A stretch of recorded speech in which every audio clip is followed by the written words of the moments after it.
Assalamualaikum warahmatullahi wabarakatuh. Selamat malam, kembali lagi dengan saya Tama dalam Ada Apa Gerangan. Bagaimana kabar kalian? Semoga selalu diberikan kesehatan dan juga rezeki yang cukup. Pada cerita sebelumnya, Gilang dan Yanto memutuskan berpencar untuk menjalankan tugas masing-masing. Gilang mencari bantuan, sedangkan Yanto memperingatkan teman-teman yang lain akan ancaman yang ada di depan mata. Bagaimana kelanjutannya? Langsung saja. Teman-teman, ada apa gerangan? Ceritanya mulai dari sini.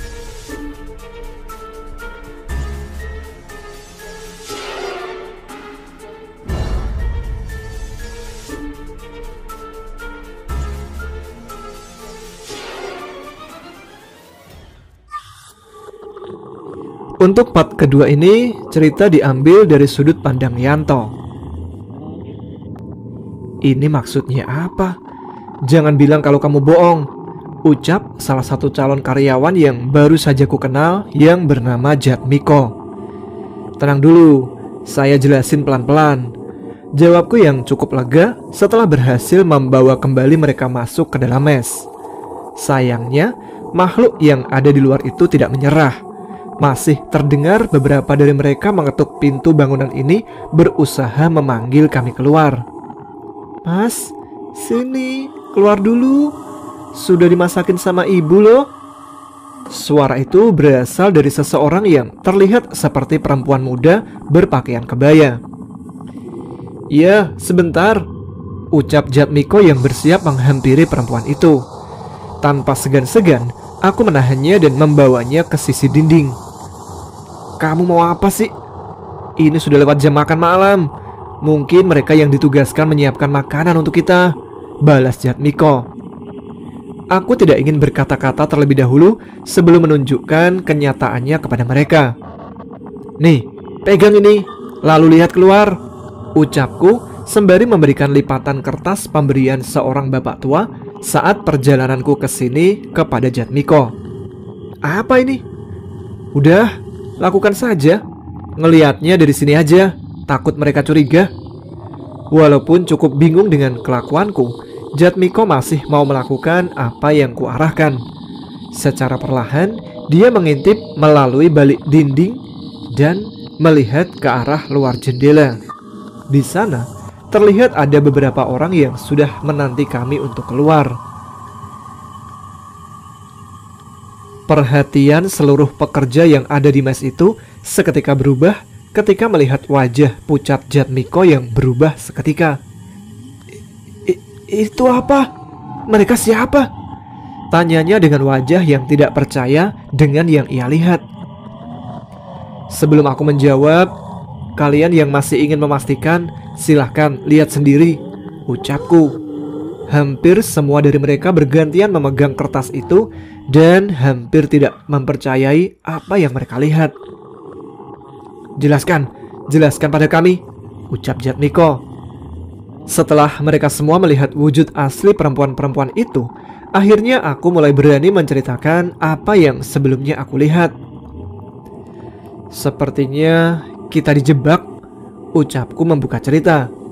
Aku menceritakan semua yang terjadi kepadaku sejak perjalananku ke tempat ini, mulai dari seorang bapak tua yang curiga dengan uang yang kubawa, dan akhirnya memberikan lipatan kertas itu. Rencanaku dan Gilang untuk melarikan diri juga aku ceritakan. Hingga saat melihat nenek tua berwujud gadis itu membawa seorang ke tengah hutan dan seorang kakek yang menebas kepala orang itu lalu membawa pergi. Nggak mungkin, ucap salah satu karyawan lain yang ku kenal bernama Dadang. Terus kita semua teh mau dibunuh seperti orang itu, ucapnya dengan suara yang bergetar. Aku mengangguk. Kalau kami tidak melihat langsung, mungkin kami tidak akan percaya ceritamu, ucap Jatmiko. Aku sadar ceritaku tidak masuk di akal. Untungnya jimat ini juga bisa digunakan oleh mereka. Namun sepertinya benda ini masih jauh dari cukup untuk menolong kami.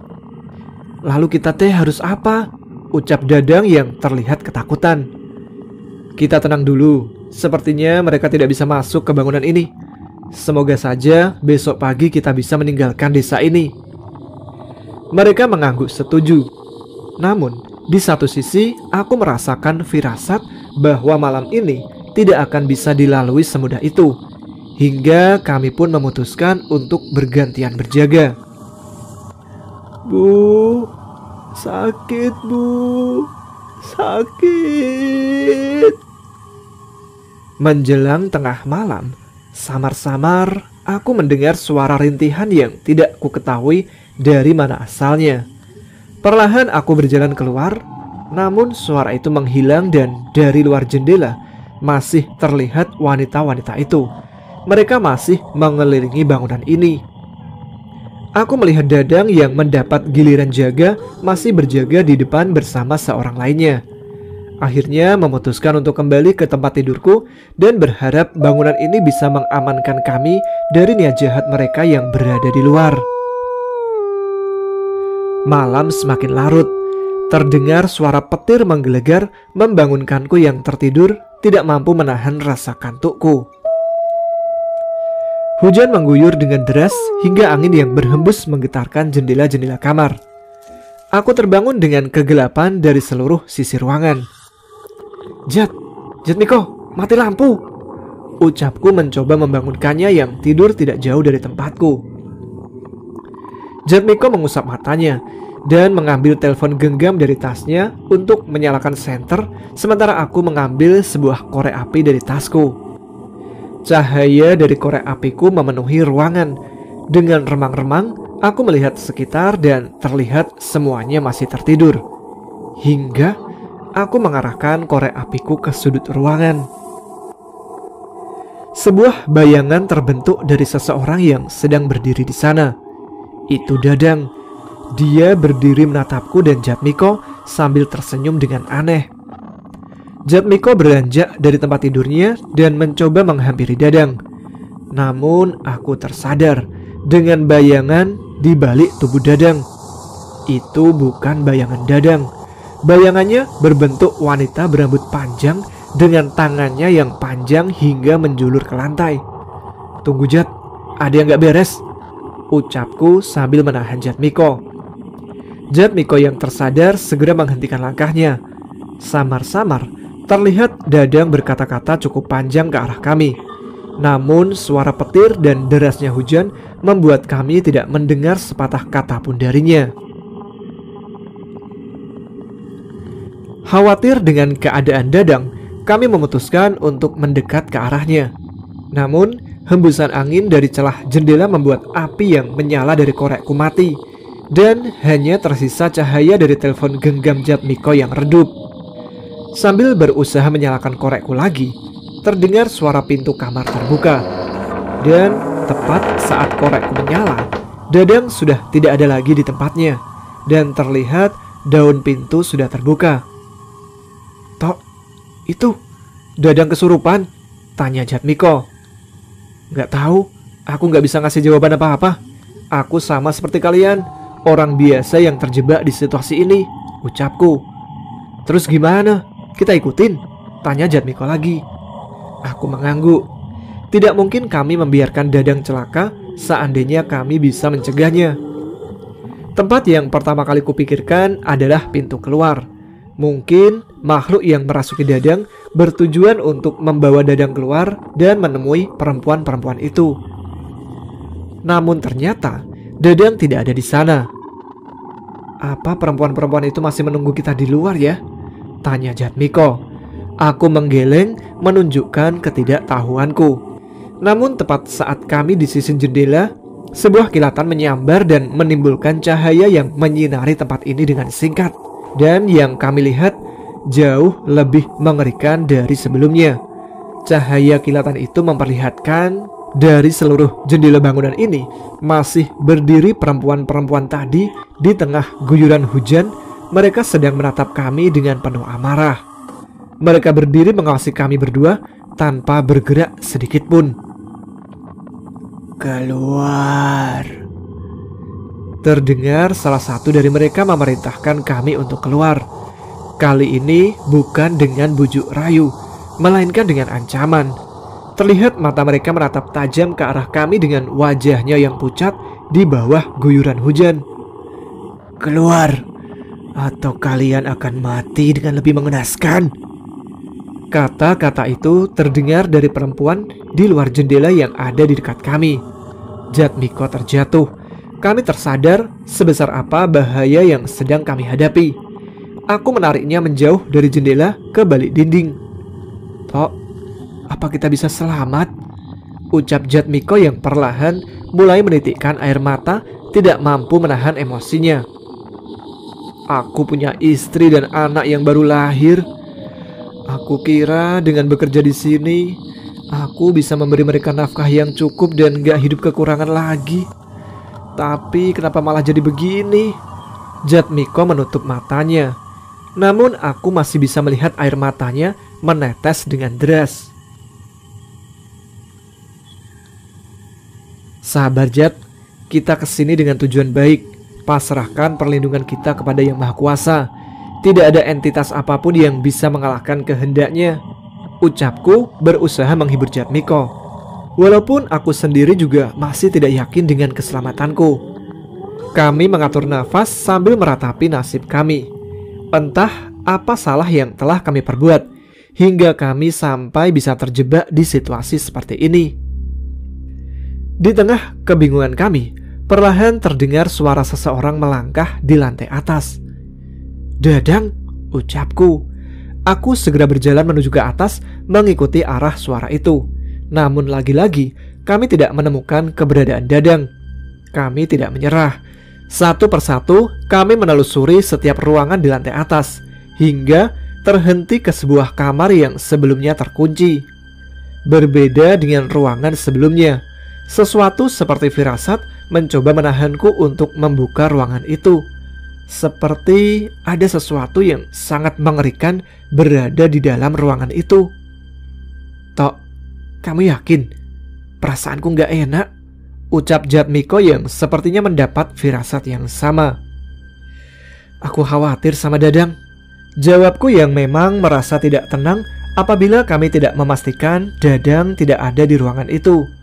Perlahan aku mencoba membuka pintu.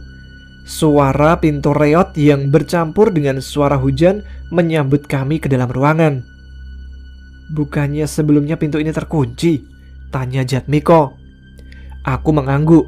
Namun aku tidak dapat menjawab lebih jauh, apalagi setelah aku mencium bau bangkai yang sangat menyengat di dalam ruangan ini.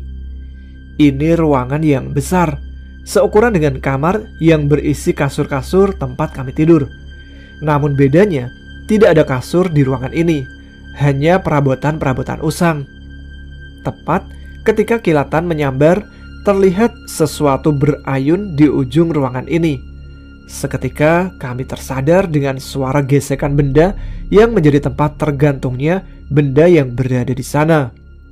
Rasa penasaran membuat kami mendekat ke arah sesuatu yang berayun itu. Ketika kilat menyambar sekali lagi, kami mulai menyadari bentuk sosok yang tergantung itu. Manusia? Entahlah. Bentuknya seperti manusia, namun dengan kulit-kulit yang sudah membusuk. Kedua tangannya tergantung di langit-langit rumah dengan ikatan tali yang sepertinya terbuat dari akar pohon. Aku bergidik ngeri melihat sosok itu. Itu mayat? Tanya Jatmiko yang seharusnya dia juga tahu bahwa aku juga tidak mengerti. Sakit, Pak. sakit. Dari tubuh yang tergantung itu terdengar suara lirih persis seperti yang samar-samar ku dengar tadi. Tunggu, makhluk itu masih hidup? Aku tidak tega melihatnya dan mulai mencoba melangkah mendekat. Entah orang atau makhluk seperti apa yang tega berbuat keji seperti ini terhadap orang ini. Mungkin aku harus menurunkannya. Setidaknya dia bisa terbaring dan mengurangi rasa sakitnya. Jauhi makhluk itu. Samar-samar terdengar suara yang melarangku untuk mendekat. Aku tidak melihat siapapun di sekitar. Namun sepertinya aku mengenal suara itu. Temanmu ada di dekat tangga. Dia dalam bahaya. Aku semakin yakin dengan suara itu dan segera berlari meninggalkan ruangan itu. Jat, kita pergi, perintahku. Tanpa bertanya, Jatmiko segera menyusulku dan berlari ke arah tangga tempat kami naik tadi. Benar ucapan suara tanpa wujud tadi. Dadang berada di balkon dekat tangga. Dia memanjat dan berdiri menaiki balkon. Dang, kamu mau ngapain? Teriakku. Dadang menoleh ke arahku dengan air mata yang bercucuran. Tubuh saya bergerak sendiri. Tolong mas, ucapnya. Lawan Dang, lawan, ucapku yang berusaha mendekat. Namun setiap aku mendekat, Dadang melangkah sedikit untuk menjatuhkan tubuhnya dari tempat itu. Dang, baca doa. Baca semua doa yang kamu bisa.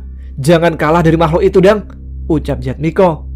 Samar-samar hujan mulai mereda. Aku tahu aku tidak akan bisa mencapai tempat Dadang saat itu. Bila aku mendekat, makhluk itu pasti akan menjatuhkan dirinya. Dang, lawan. Doa apapun pasti bisa menolongmu, ucapku berteriak sekeras-kerasnya. Aku dan Jatmiko tidak bisa berbuat apa-apa. Namun ada sesuatu yang kuharapkan dengan setiap teriakan kami. Mas, tolong sampaikan maaf Dadang buat keluarga Dadang, ucap Dadang yang terlihat tidak mampu bertahan hingga akhirnya menjatuhkan dirinya dari tempat itu. Jatmiko berteriak. Tenang Jat, ucapku yang terus berusaha berdoa berharap yang terbaik. Dan benar, saat kami menengok ke bawah, Dadang sudah berada di bawah di pelukan salah satu teman kami yang lain. Beruntung tidak ada luka yang berarti di tubuh Dadang. Rupanya teriakan kami berhasil membangunkan mereka yang masih tidur di kamar, hingga mereka bisa menangkap tubuh Dadang tepat waktu. Tepat setelah kejadian itu, terdengar suara ayam berkokok, dan kegelapan malam perlahan mulai meninggalkan tempat ini. Kami kembali berkumpul di kamar dan menceritakan semua kejadian semalam. Saat ini, tidak ada lagi wanita yang menanti kami di setiap jendela. Namun kami harus tetap berhati-hati sebelum mencoba meninggalkan tempat ini. Tidak lama setelah matahari terbit, samar-samar terdengar suara mobil mendekat ke tempat ini. Kami yang mengharap pertolongan segera keluar dan mencoba mencari tahu. Seorang ibu berpakaian Jawa dengan karisma yang sangat memancar turun dari mobil menghampiri seorang kakek. Aku menahan mereka semua saat melihat sosok kakek tua itu. Itu Jat, itu kakek yang memenggal kepala orang yang kulihat, ucapku. Mundur Yan. Kalau begitu kita jangan mendekat, Jatmiko memperingatkanku. Kami memutuskan untuk menguping dari balik dinding. Bagaimana ini Mbah? Anak saya kesakitan. Semalam dia terus merintih di mimpi saya. Saya nggak kuat ngelihatnya Mbah, ucap wanita itu. Sudah, sabar. Ada salah satu dari tumbal yang kalian kirim ke sini yang memiliki ilmu. Tapi malam ini mereka tidak akan bisa selamat, ucap kakek tua itu. Pokoknya saya tidak mau tahu. Sesuai permintaanmu, setelah tumbal ke-100 anakku bisa sembuh dari kutukan orang biadab itu, akan kukirimkan berapapun yang kamu mau. Rupanya suara perbincangan mereka berdua terdengar jauh sampai ke dalam. Salah satu dari calon pekerja yang merasa emosi mendobrak lari keluar dan mengepalkan tangannya bersiap menyerang wanita itu. Jangan gegabah, ucapku berteriak mencoba menahannya. Namun amarahnya sudah membakar akal sehatnya. Enak saja menjadikan kami tumbal. Lebih baik kamu yang mati. Rupanya orang itu juga menggenggam sebilah pisau lipat dan bersiap untuk menusuknya. Aneh, sungguh aneh. Entah apa yang wanita itu lakukan sehingga pria itu tiba-tiba berhenti. Lututnya terlihat bergetar dan matanya terus memandang dengan takjub ke perempuan itu. Entah apa yang membuatnya seperti itu hingga dia berlutut dan mencium kaki wanita itu. Saat itu juga kakek tua itu menarik rambut pria itu lalu menebaskan parang yang ada di lengannya hingga kepala pria itu terpisah dari tubuhnya. Mengerikan, mereka menghabisi satu nyawa tanpa ragu. Mereka lebih dari sekedar pembunuh yang sering aku baca di koran-koran. Wanita itu menoleh ke arah kami yang terpaku pada kejadian itu dari dalam rumah. Tatapannya penuh dengan amarah, seolah melampiaskan semua kegagalan rencananya kepada kami. Entah mengapa, sepertinya mereka menahan diri untuk tidak memasuki bangunan ini. Ningsih, kakek tua itu memanggil seseorang, dan seorang perempuan muda segera berlari menghampiri kakek itu. Nih, sana urusin, perintah kakek itu. Terlihat perempuan itu mengeluarkan sebuah mangkok yang terbuat dari batok kelapa, lalu menampung darah dari kepala orang itu. Darah itu adalah darah dari seseorang yang semalam masih bertahan bersama kami, dan seharusnya dia masih bisa hidup apabila bisa menahan emosinya. Dengan mangkok yang penuh darah, perempuan itu menghampiri kami ke dalam rumah. Aku mundur menjauh dan berkumpul bersama yang lainnya. Sementara perempuan itu naik ke lantai atas, tepat ke kamar yang berisi makhluk mengerikan itu. Sialnya, aku tidak bisa menahan rasa penasaranku dan pergi mengikutinya. Terlihat wanita itu mengambil kursi kayu, menaikinya, meminumkan darah yang berada di mangkok itu ke makhluk yang sedang tergantung. Apa yang kamu lakukan? Tanyaku penasaran. Dengan meminum darah ini, dia bisa menahan rasa sakitnya, ucapnya. Kamu siapa? Tanyaku. Aku sama seperti kalian, hanya saja aku yang akan menjadi tumbal yang ke-100, ucapnya dengan tenang. Bagaimana mungkin seseorang yang akan ditumbalkan bisa setenang ini? Tenang saja, tidak akan ada yang memasuki bangunan ini. Siapapun yang pernah memijakkan kaki di tempat ini akan dipilih menjadi tumbal mereka, jelasnya. Akhirnya satu jawaban terpecahkan. Ternyata itulah alasan tidak ada dari mereka yang mau memasuki bangunan ini. Berarti kamu juga akan mati? Tanyaku. Wanita itu tidak menjawab. Dia kembali menutup pintu ruangan itu, berjalan menurun tangga dan melangkah keluar. Aku mengikutinya dan terhenti tepat di belakang pintu. Wanita berkebaya dan kakek tua itu menatapku dengan penuh amarah. Keluar kamu. Kamu yang menggagalkan rencanaku, ucap kakek itu. Aku gak akan terpancing. Tapi sepertinya kakek tua itu tidak menyerah. Dia menatapku dan membaca sebuah mantra. Tiba-tiba sesuatu merasuki tubuhku yang membuat kakiku bergerak perlahan melangkah keluar. Jatmiko, tolong! Teriakku. Dengan segera mereka yang ada di dalam berlarian menahan tubuhku untuk keluar. Namun tenaga sesuatu yang merasukiku terlalu besar hingga mereka kesulitan menahanku. Saat sebagian tubuhku meninggalkan bangunan ini, terlihat mata wanita berkebaya itu semakin indah.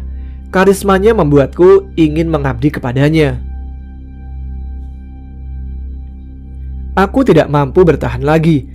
Apa mungkin aku juga akan berakhir seperti temanku tadi? Di tengah kepanikanku, samar-samar terdengar mantra di kepalaku, seperti ada yang membacakan dari jarak dekat. Seketika, aku mampu menguasai tubuhku kembali dan segera berlari ke dalam bangunan. Aku kenal dengan suara seseorang yang membacakan mantra itu. Ingat, bocah itu tidak selamanya dapat melindungi kalian, ucap kakek tua itu. Tunggu, siapa orang yang kakek itu maksud? Apa mungkin... Jatmiko, lipatan kertas itu. Sini, kasih ke aku, perintahku.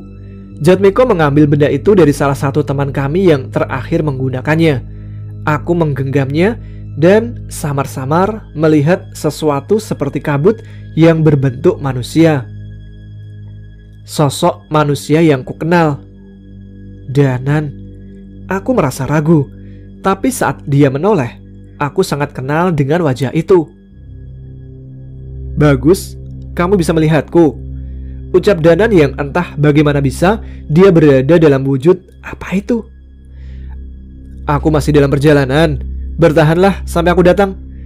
Seketika aku merasa lega. Danan adalah teman kuliahku dulu. Aku tidak tahu apa yang telah terjadi selama kami tidak bertemu hingga ilmunya bisa sehebat ini. Berkumpullah di satu tempat di bangunan ini. Jangan keluar sampai aku datang. Kamu masih ingat cara bertahan hidup saat masih sering mendaki gunung kan? Aku mengangguk. Samar-samar aku mengingat saat-saat kami mendaki ke Merapi dan beberapa gunung lain bersama Rama. Ucapan Danan benar. Aku harus mengatur persediaan logistik kami untuk beberapa hari ini agar bisa bertahan hidup. Aku tidak bisa berada dalam wujud sukma ini lebih lama. Hafalkan mantra ini. Bacakan saat ada kejadian seperti tadi. Saat itu aku mengingat dengan jelas setiap kata yang diucapkan Danan. Sebuah mantra yang sebenarnya lebih mirip dengan doa yang memiliki makna bahwa setiap bagian dari jiwa dan raga ini adalah milik Tuhan yang Maha Kuasa, dan semuanya dari milik kami adalah haknya. Tidak ada satupun entitas yang berhak mengambil darinya. Setelah mengajarkan mantra itu, wujud Danan menghilang. Dengan segera aku mengajak semua orang masuk ke dalam kamar dan menjelaskan tentang apa yang terjadi. Wajah mereka sedikit lebih tenang ketika mengetahui akan ada yang menolong kami dari tragedi ini. Namun dari jauh, sosok kedua manusia yang lebih pantas disebut setan itu masih memandangiku dari jauh, seolah tidak akan membiarkan kami untuk hidup lebih dari hari ini.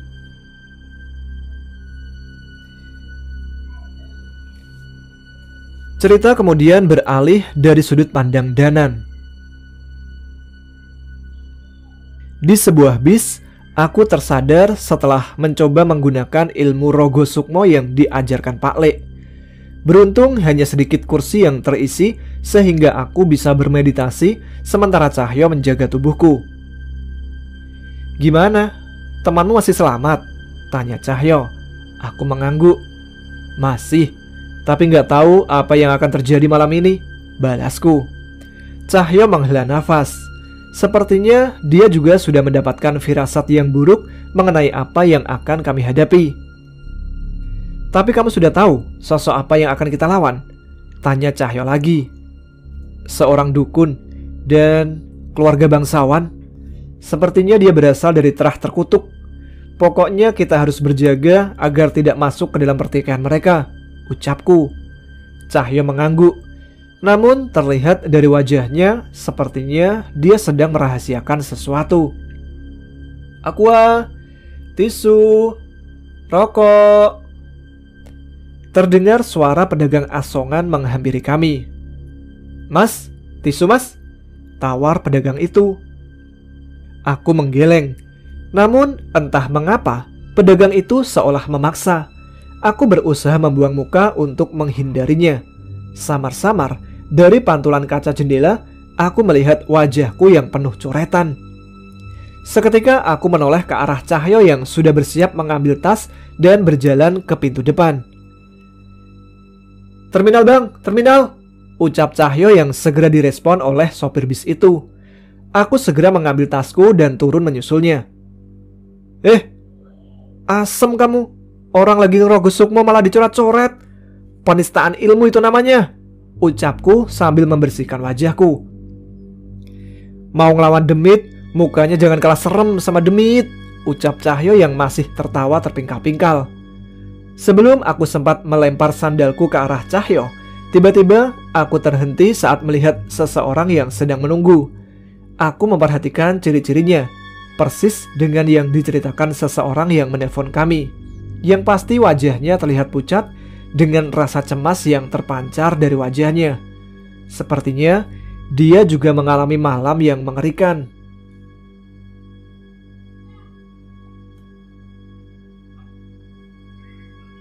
Semakin seru ya teman-teman. Apakah Danan ini mampu untuk menyelamatkan Yanto dan teman-temannya? Atau malah mereka sebenarnya masuk perangkap? Kita tunggu part selanjutnya. Bagi kalian yang ingin membaca part selanjutnya, bisa berkunjung ke Twitter @dioseto, dan di sana juga ada banyak kisah-kisah misteri yang seru-seru. Terima kasih juga untuk semua teman-teman Ada Apa Gerangan yang telah menyimak episode kali ini. Tapi sampai di sini saya menemani teman-teman. Kita jumpa lagi di episode berikutnya. Jangan lupa subscribe bagi yang belum, tuliskan komen, tunjukkan eksistensi kalian. Saya Tama pamit. Tetap semangat, jaga kesehatan. Selamat malam, selamat beristirahat. Wassalamualaikum warahmatullahi wabarakatuh.